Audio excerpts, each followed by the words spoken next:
안녕하십니까. 언택트 교수법 첫 번째 시간 비대면 강의의 실제를 맡은 인천 하늘고등학교 교사 이중원입니다. 제 이력은 보시는 바와 같습니다. 현재 인천 하늘고등학교에서 국어 교사로 재직 중입니다. 오늘 강의의 개요입니다. 첫 번째는 비대면 교육의 활성화 배경과 준비 과정, 두 번째는 비대면 교육을 위한 콘텐츠 및 교수 방법, 세 번째는 콘텐츠형 수업의 실제 사례 및 피드백, 네 번째는 콘텐츠형 수업의 유의점에 대해서 말씀드리도록 하겠습니다. 먼저 비대면 교육의 활성화 배경에 대해서 말씀드리겠습니다. 유발 하라리 교수의 인터뷰를 보면 오래된 규칙은 산산조각나고 새로운 규칙은 아직 쓰이지 않았습니다. 일주일 안에 우리 대학교는 모든 과목을 온라인으로 옮기는 시스템을 구축했습니다. 온라인 수업은 꽤 잘 운영되었고 이 위기가 지나도 저는 우리 대학이 과거의 상태로 돌아가리라 생각하지 않습니다. 이 인터뷰에서와 같이 이스라엘 대학뿐만 아니라 우리 교육 현장에서도 온라인 교육 및 온라인 교과서를 활용해야 한다는 논의가 오래전부터 있어 왔습니다. 그러나 여러 가지 문제로 실행되지 못했는데요. 전 세계를 강타하고 있는 코로나19로 인해서 우리 학교 현장에도 갑작스럽게 온라인 교육으로 교육이 대체되는 상황이 벌어졌습니다. 유발 하라리 교수는 이러한 상황을 역사적인 웜홀이라고 불렀는데요. 이는 마치 퀀텀 점프처럼 차원이 순식간에 달라지는 상황을 의미합니다. 이런 상태에서 우리 학교 현장에서도 갑작스럽게 벌어진 온라인 교육을 어떻게 대처해야 되는지에 대한 고민에 빠지게 되었습니다.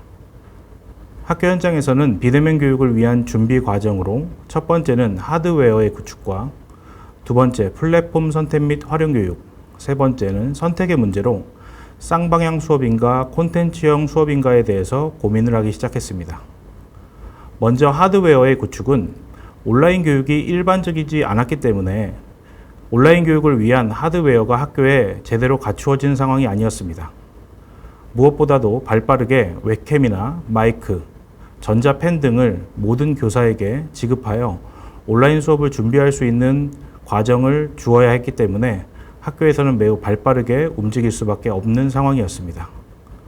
그뿐만 아니라 어떤 플랫폼을 선택해야 학생들의 교육과 그리고 출석 체크, 과제 확인 등 이러한 활동들이 원활하게 이루어질 수 있는가를 고민하는 시간을 가지게 되었습니다. 다양한 플랫폼을 놓고 장단점을 비교하면서 학교에서는 각 학교에 맞는 플랫폼을 선정하여 그 플랫폼을 토대로 온라인 교육을 준비하게 되었습니다. 마지막으로는 선택의 문제입니다.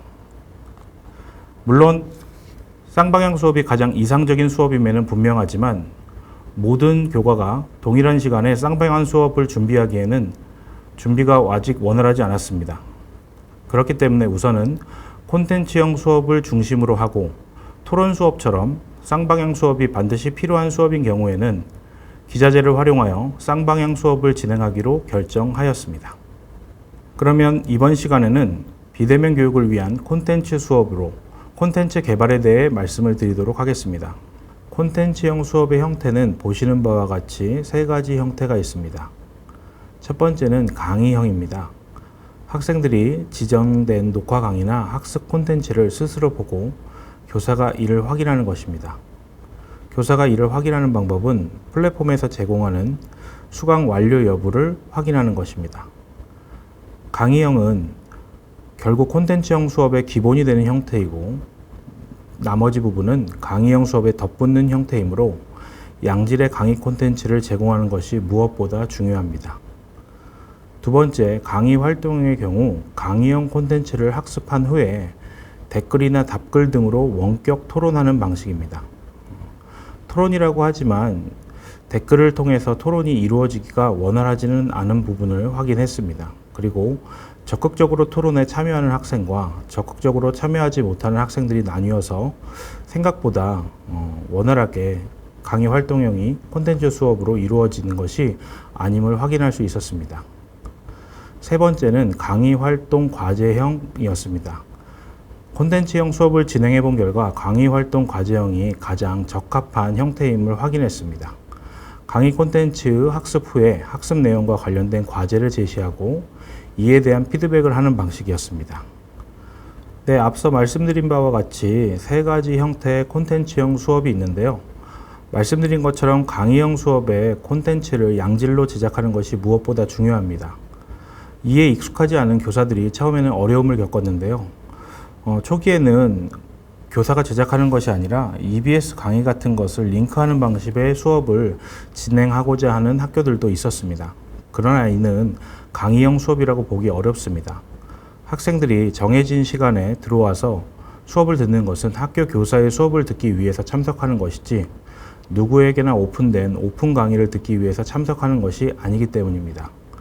물론 이런 온라인 콘텐츠를 제작하는 것이 익숙하지 않기 때문에 어려움을 겪을 수 있지만 이는 동료 교사와 협업을 하거나 학생들과 지속적으로 소통을 하면서 콘텐츠를 수정하고 발전시킬 수 있습니다. 강의 콘텐츠를 제공한 후에 학생들이 수업에 대한 질문이나 수업에 대한 건의사항을 적고 이를 차후 콘텐츠 개발에 반영하는 방식을 활용하는 것입니다.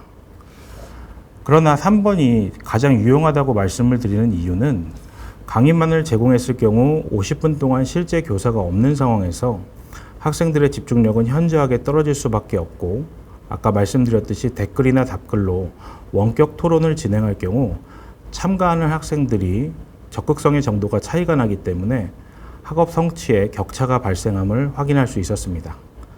따라서 수업 시간 중 과제를 제시하면서 학생들이 과제를 해결할 수 있는 시간을 부여하고 이에 대한 피드백을 과제의 게시판에 댓글로 달거나 다음 콘텐츠에서 제공하는 방식이 가장 효과적이었습니다.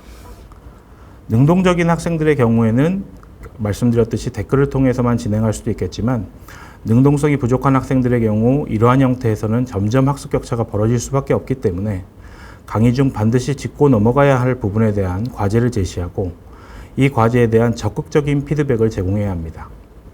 적극적인 피드백이라 하는 것은 학생들이 올린 게시글을 보면서 부족한 부분이 보일 경우 이 부분을 어떻게 보완하면 좋겠다. 추가적인 개별 과제를 내준다든지 아니면 학생들이 참고할 만한 자료를 제시한다든지 이런 형태를 통해서 학생들이 다시 한번 과제에 적극적으로 참여할 수 있도록 보완을 해주는 방식이 매우 유의미했음을 알 수 있습니다. 그래서 적극적인 피드백을 통해서 강의 활동에서 발생할 수 있는 학습 격차를 줄일 수 있음을 확인하였습니다. 그래서 선생님들께서 만약 콘텐츠형 수업을 개발하신다면 양질의 강의와 더불어서 활동과 과제를 모두 제시하고 학생들의 과제를 검증하면서 부족한 부분에 대해서는 추가 과제나 개별 과제 그리고 추가적인 보충 자료를 업로드해 주셔야 이 모든 것이 좋은 형태로 학습이 진행될 수 있습니다. 콘텐츠형 수업의 실제 사례입니다. 콘텐츠형 수업에서는 지금 여러분께서 보시는 이런 영상처럼 교사가 실제로 등장하여 칠판과 함께 수업을 진행하는 방식으로 제작할 수도 있고 지금 화면에서 보시는 바와 같이 수업하는 내용만을 중심으로 제작하는 방식이 있을 수 있습니다.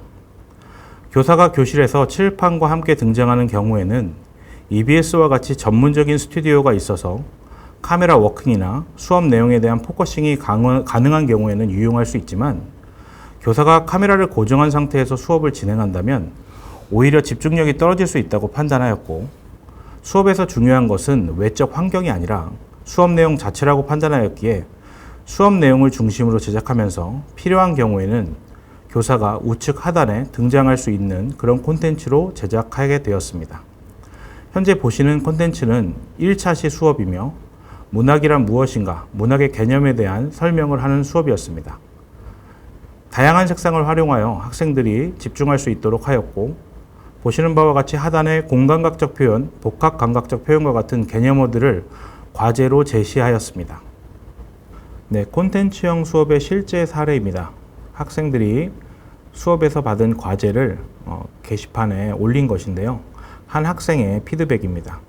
공감각적 표현과 복합감각적 표현에 대해서 정의를 내린 것이고 이 학생의 경우는 자신이 좋아하는 노래 가사에서 그런 개념들을 적용해서 풀어낸 것이 굉장히 인상적이었습니다. 그래서 저는 이 학생에게 노래 가사를 이용해서 잘 설명해 준 부분에 대해서 칭찬하면서 적극적으로 개념을 적용해 보는 것이 좋다라고 격려를 하였습니다. 뿐만 아니라 학생이 이런 게시글을 남겼습니다. 영상 속 선생님의 목소리가 좀 적다. 그래서 마이크 볼륨을 키웠더니 윈도우 소리는 너무 커서 놀랐다라는 그런 게시글을 주었는데요. 이 학생뿐만 아니라 여러 학생들이 목소리가 작다는 의견을 주어서 저는 이를 해결하기 위해서 어떻게 해야 될지를 고민하게 되었습니다. 알아본 결과 프로그램에서 마이크 볼륨은 작게 설정되어 있고 시스템 볼륨은 크게 설정되어 있어서 제가 목소리를 크게 내더라도 녹음되는 마이크의 볼륨은 굉장히 작게 녹음될 수밖에 없었던 것입니다. 그래서 이처럼 소프트웨어의 사용을 제대로 할 줄 아는 것도 양질의 콘텐츠를 제작할 수 있는 중요한 요소임을 알 수 있습니다. 콘텐츠형 수업의 실제 사례 과제 해설 부분입니다. 보시는 화면은 과제를 제시한 후 게시판에 피드백을 준 이후 다음 차시의 수업에서 다시 과제에 대해 설명을 하는 부분입니다. 이러한 부분이 반드시 필요합니다. 그래야만 학생들이 자신이 이해한 것이 맞는지를 확인할 수 있고요. 다시 한번 수업을 통해 확인하면서 개념을 분명하게 체화할 수 있기 때문입니다. 더불어 이렇게 설명을 하면서 이 설명에서 파생되는 다른 개념어를 과제로 내주는 식으로 하여 학생들이 학습에 도움을 받도록 제작할 수 있습니다. 이 경우 1차 시에서 제시한 공감각과 복합감각에 대한 과제를 사례로 들어 설명하면서 파생된 음성 상징어를 과제로 내주는 부분이었습니다. 이쯤 설명을 들으시면 이런 생각을 하실 수도 있습니다. 온라인 수업이라고 하지만 오프라인 수업하고 큰 차이가 없는데 라고 생각이 드실 수도 있습니다. 맞습니다. 온라인이냐 오프라인이냐는 상황의 차이일 뿐 수업의 본질은 달라지지 않습니다. 컨텐츠를 제작하고 1차 시의 내용과 2차 시의 내용을 계속해서 이어가는 것은 다름이 없습니다. 다만 온라인 수업의 경우 오프라인 수업보다 교사의 수업 장악력이 떨어질 수 있기 때문에 반드시 과제를 제시해야 하며 온라인 수업은 오프라인 수업에 비해서 보다 밀도 높은 수업이 진행돼야 한다는 특징이 있습니다. 콘텐츠형 수업의 실제 사례 자기평가서입니다. 여기서 자기평가서는 학생들이 한 학기 동안 수업을 듣고 나서 자기가 문학 수업에 대한 평가를 스스로 내려보는 것인데요. 첫 번째 문항은 1학기 문학 수업 중 가장 인상 깊었던 수업이나 자신에게 깨달음을 주었던 수업에 대해 구체적으로 써보라는 내용이었습니다. 이 학생의 경우를 보시면 1학기 문학 수업 중 가장 인상 깊었던 수업은 공감각적 심상과 복합감각적 심상에 대한 수업이었다는 대답입니다. 즉 온라인 수업의 첫 번째 차시의 수업임에도 불구하고 1학기 문학 수업 전체를 생각해 봤을 때 가장 인상 깊었던 수업으로 꼽은 것입니다. 이를 통해서 보면 알 수 있듯이 오프라인 수업이냐 온라인 수업이냐가 중요한 것이 아니라 수업의 내용을 어떻게 전달하는가가 중요한 요소임을 알 수 있습니다. 그래서 학생의 내용을 읽어보면 수업 전까지 공감각적 심상과 복합감각적 심상은 아무 연관성 없이 제시되거나 5개념으로 알고 있었다라는 것인데요. 수업 후에는 스스로 다양한 예시들을 찾아보았다라고 하는 구절이 있습니다. 이것은 교사가 과제를 제시했기 때문에 일어날 수 있는 학습 효과입니다. 그렇기 때문에 온라인 수업에서는 과제를 제시하고 이를 확인하는 것이 매우 중요한 요소임을 다시 한번 확인하실 수 있습니다. 그리고 학생은 이렇게 적고 있습니다. 이렇게 스스로 탐구해보고 다양한 개념들로 확장시킴으로써 문학적 지식을 한층 더 쌓을 수 있었다. 즉, 다양한 과제를 다양한 형태로 제시하여 여러 가지 피드백을 제공함으로써 온라인 수업에서 놓칠 수 있는 학습 격차나 어려움을 극복할 수 있는 사례임을 알 수 있습니다. 다음 학생의 자기평가서입니다. 1학기 문학 수업 중 가장 인상 깊었던 수업은 온라인 클래스에서의 과제 수업이었던 것 같다라고 적고 있습니다. 과제 수업이라고 하는 것은 전체 수업 중에 과제를 내주고 그것을 학습하는 과정, 피드백 과정이 가장 인상 깊었다고 이야기를 하고 있는 것입니다. 학생은 이렇게 얘기하고 있습니다. 선생님께서 어떤 내용에 대해 온라인 클래스 게시판에 적으라고 하셨을 때 이 과제를 내고 그것에 이제 적으라고 하였던 것이죠. 그래서 처음에 난 그냥 그 내용을 인터넷에서 찾아 복사하고 붙여 넣었다. 이게 이제 많은 선생님들이 걱정하는 부분입니다. 과제를 냈을 때 학생들이 컴퓨터 앞에 앉아 있기 때문에 그냥 검색을 통해서 붙여넣기만 해놓는다면 진정한 학습이 일어나지 않을 수 있다고 고민하는 것이죠. 그래서 이런 부분에 대해서 피드백을 올바르게 주었을 때 이런 부분을 좀 방지할 수 있습니다. 계속 보시면 하지만 댓글에 선생님께서 스스로의 생각과 스스로의 예시 등을 추가시키면 좋을 것이라는 피드백을 주었고 한번 해볼까라는 생각으로 나의 생각과 나의 예시를 만들어서 적어보았습니다. 적고 난 후 선생님의 긍정적인 반응은 나에게 이 행동을 계속하게 했고 이 행동은 어떤 개념을 기억에 오래 남게 해주었다는 것입니다. 그래서 이를 통해 얻은 깨달음은 남이 상처받지 않도록 하는 피드백을 하는 것이 남에게 좋은 영향을 끼칠 수 있고 이것이 또 나만의 방법으로 개념을 재구성할 수 있다는 것을 깨달았다는 것입니다. 즉 여기서 보실 수 있듯이 우리가 오프라인 수업에서는 많은 학생들이 한꺼번에 찾아오면 질문을 받기가 굉장히 어려운데요. 온라인에서는 학생들이 게시판에 올려놓으면 선생님들께서 시간이 되실 때마다 확인하고 이에 대한 댓글을 통해서 피드백을 주실 수 있습니다. 이런 점은 온라인 수업의 굉장한 강점이라고 생각을 합니다.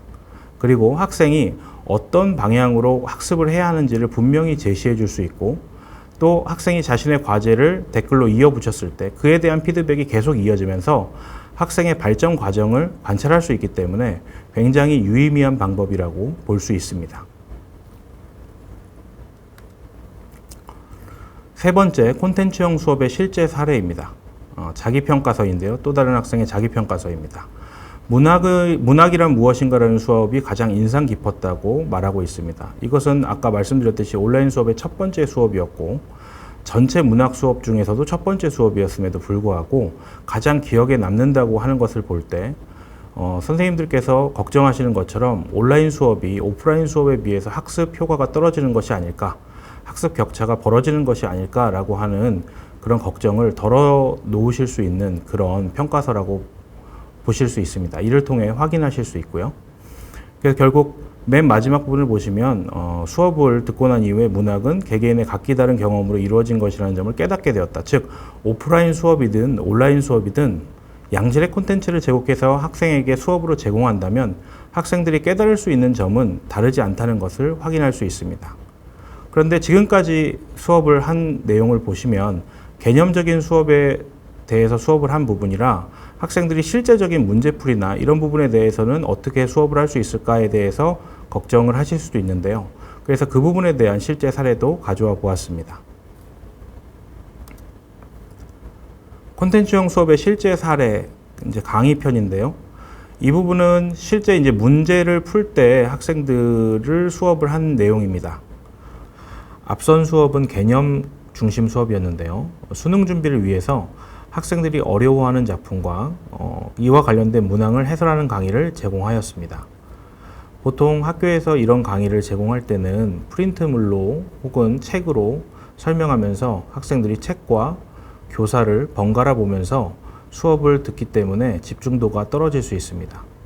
그러나 이 경우 바로 봐야 할 책이 앞에 떠 있고 교사의 목소리만으로 진행이 되고 교사는 필요한 부분에 다양한 색을 활용하여 표시를 하면서 학생들에게 전달할 수 있기 때문에 학생들의 반응을 보았을 때 이러한 수업이 훨씬 더 학생들의 집중도를 높여줄 수 있음을 확인하였습니다.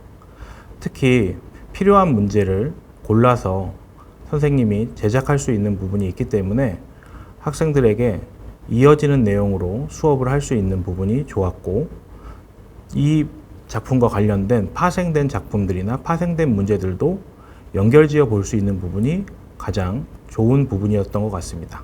그래서 온라인 수업에서는 다양한 매체와 다양한 편집 기법을 활용하여 콘텐츠를 제작할 수 있는 것이 강점임을 알 수 있습니다.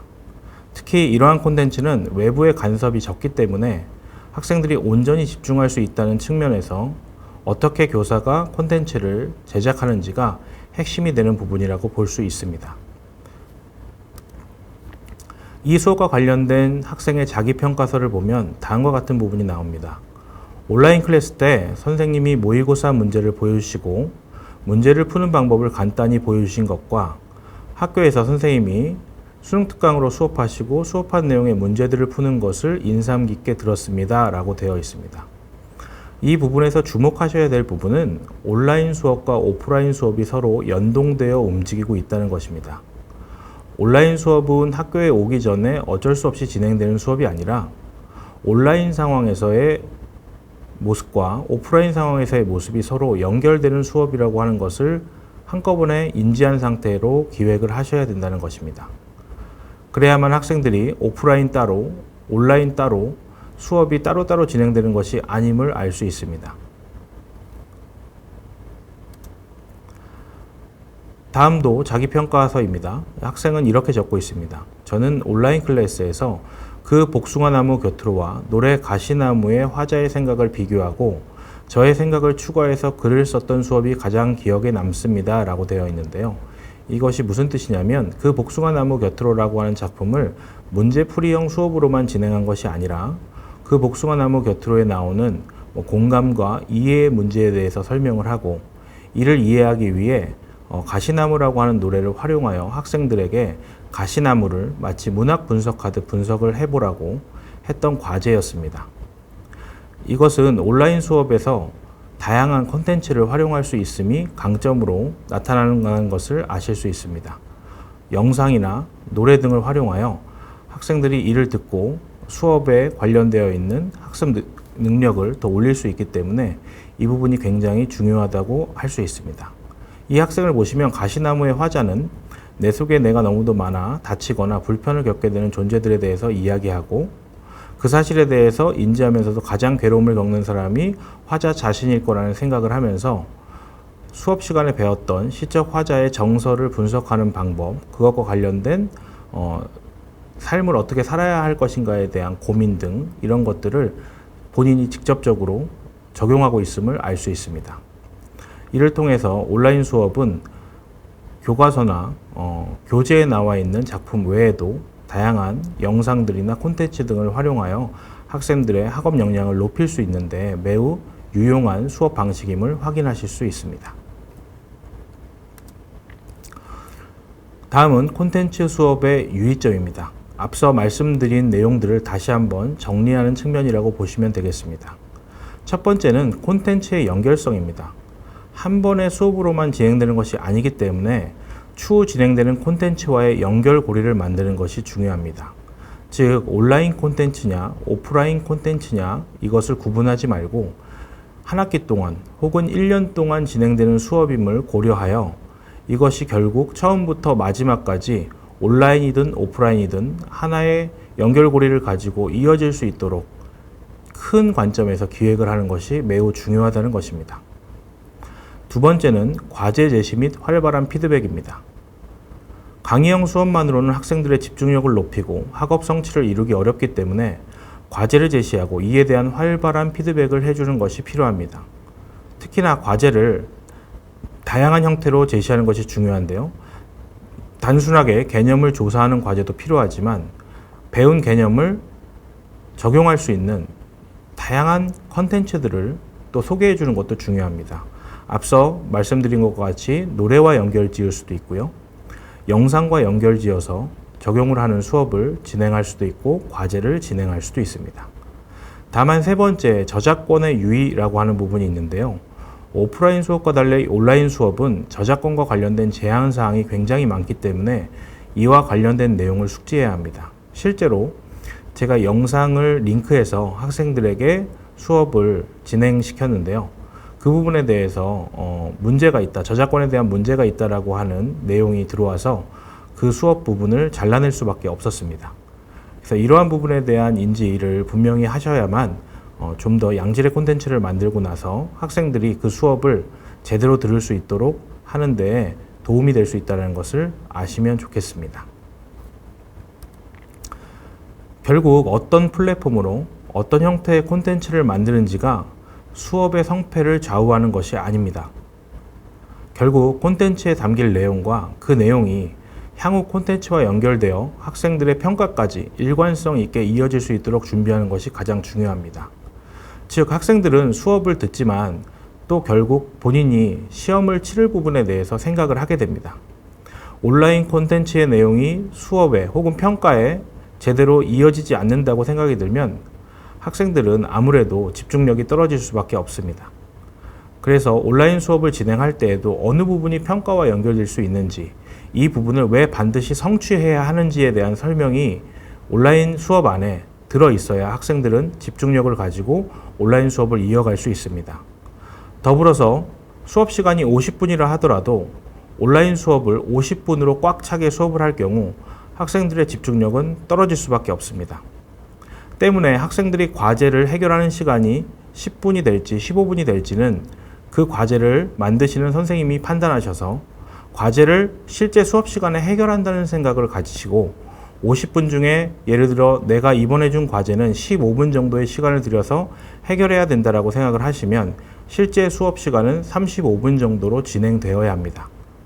너무 많은 것을 전달하기 위해 50분 동안 수업을 진행하시고 또 과제를 내준다면 아무래도 학생들은 집중력이 떨어지고 그 떨어진 집중력은 과제 해결에 대한 악영향을 미칠 가능성이 매우 높습니다.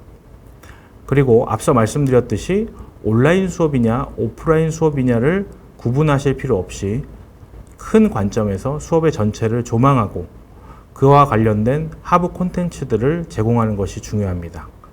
다만 차이점은 앞서 말씀드렸듯이 온라인 콘텐츠이기 때문에 활용 가능한 자료들을 더 많이 제공할 수 있으며 수업 내용을 보다 집중시킬 수 있는 교수 방법을 적용할 수 있다는 것입니다.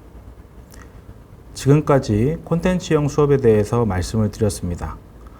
다시 한번 말씀드리면 콘텐츠형 수업에서 결국은 수업과 그와 관련된 평가가 이어져야지만 유의미한 수업으로 학생들에게 다가갈 수 있습니다. 이것을 확인한 것은 제가 과제 제시기 게시판을 확인할 때 중간고사 날짜가 다가올수록 시험과 관련된 질문들이 굉장히 많아졌다는 것을 통해 알 수 있었습니다. 아무래도 오프라인에서는 학생들이 개별적으로 찾아와서 교사에게 질문하고 본인의 궁금증을 물어볼 수 있지만 온라인 상황에서는 그것이 어렵기 때문에 학생들끼리 소통하다가 그 안에서 잘못된 오개념이나 오류들이 발생할 수 있기 때문에 교사가 평가에 대한 부분을 콘텐츠 안에서 정확하게 짚어주고 그것에 대해서 설명을 해주는 과정이 매우 중요합니다.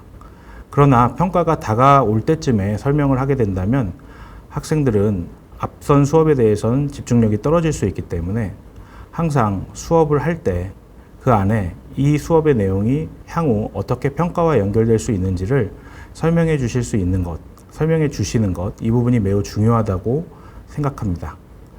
지금까지 들은 내용을 통해서 양질의 콘텐츠를 제공하고 학생들과 적극적으로 소통하시면서 콘텐츠형 수업을 좋게 활용할 수 있었으면 좋겠습니다. 감사합니다.